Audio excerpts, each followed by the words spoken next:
Hello, this is Ray Lopez coming to you from beautiful Orlando, Florida. It is the end of July. It's still a little bit sticky here in Orlando, but as we roll into, let's call it midsummer, let's talk about what's going on in Orlando, and let's talk about Florida in general. We start back to school August 12th.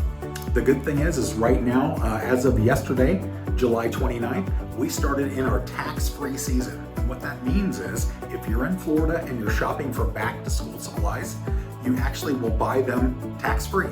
And that also includes, let's just say that your child needs a computer. So that could save you a lot of money.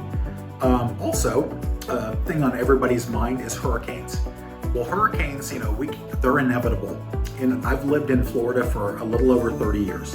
And what I've learned is you can't avoid hurricanes because that's just part of our culture. But what we can talk about, and Stephen and I were just talking about this, is being prepared. A few things that people forget about when they think about hurricane season is make sure your car is gassed up at all times, to make sure you have plenty of water just in case the power goes down for a period of time. Go ahead and have some non-perishable foods. I have a portable generator because I'm one of those strange people that I don't like when it's really, really hot. So my wife has a box fan, so we want to make sure that we can sleep nice and cool. But we're talking batteries and flashlights. But more importantly, if you ever need anything, feel free to reach out. I can get you a list of hurricane supplies, and don't forget your allied resources for that as well. But let's go back to where we're here today. Let's talk about the Orlando housing market, June 2024. Well, this is what I'll tell you. Our inventory has increased. If you listen to real estate in our nation, when you hear of Florida, you hear that the market might crash, okay? And when I say might crash, this is what I'll tell you. There's a lot of houses that have hit the market in a short period of time. And for us, we've had a 98% increase in inventory year over year. Last year we were at a little over 5,400, and now we're almost at 10,800. So that's almost 100% year over year. This is what I would tell you when you look into the micronomics of where these listings are actually happening. A lot of the listings that are hitting the market, a great majority are in that Disney area, okay?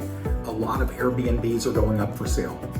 In Orlando, if you're in a nice neighborhood, so we're getting back to normal real estate in Orlando. And what I mean by that is normal inventory is between 10 and 11,000. And in a normal market, the good thing about that is buyers and sellers actually have a little bit of power.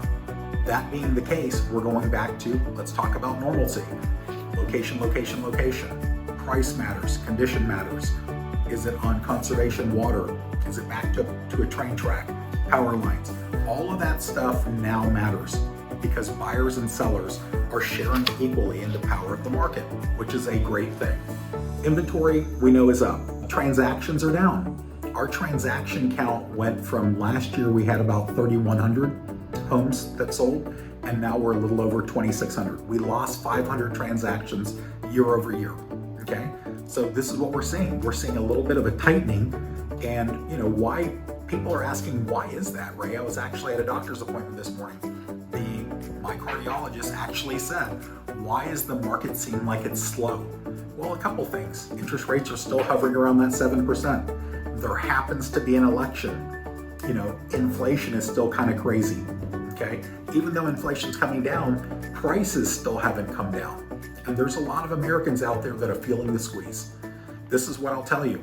The Fed has said there's a really good chance that they're going to cut the rate in September. The projection for cutting the interest rates next year from the Mortgage Banker Association, between 4 and 6 times. If that happens, folks, this is what I'll tell you. Our market could get crazy again. After a 2-year down cycle, let's call it a correction.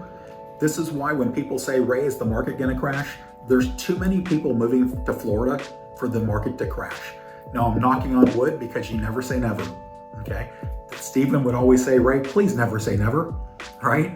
This is what I'll tell you. We have a lot of people moving to Florida. There's a lot of reasons that people are looking at moving to Florida. Do we have people moving out? Absolutely. So our market is very transient. There's not a whole lot of people that are from Florida. And what that creates is a very stable market of transactions, okay? So now we've already covered inventory, we've covered closed sales. Let's talk about median price. We're at an all-time high. we're in a median price of $395, almost touching that ceiling of $400,000. That being the case, we are still, even though we're the 22nd largest city in America, we're still very affordable. So as in summation to all this, this is what I would tell you. We are in the throes of our summer market. Even though it's a little bit slower than normal, our inventory is elevated back to a normal rate. Our closed transactions are at a good pace. We haven't had a major storm yet. So if this is all the kind of stuff you'd like to hear about, please subscribe to our channel. Please like our channel, but more importantly than anything, we would love to hear your comments so we can tell you a little bit about why we think what we think and why the market does what the market's going to do. So do me a favor, until next time, have a great day and see you later.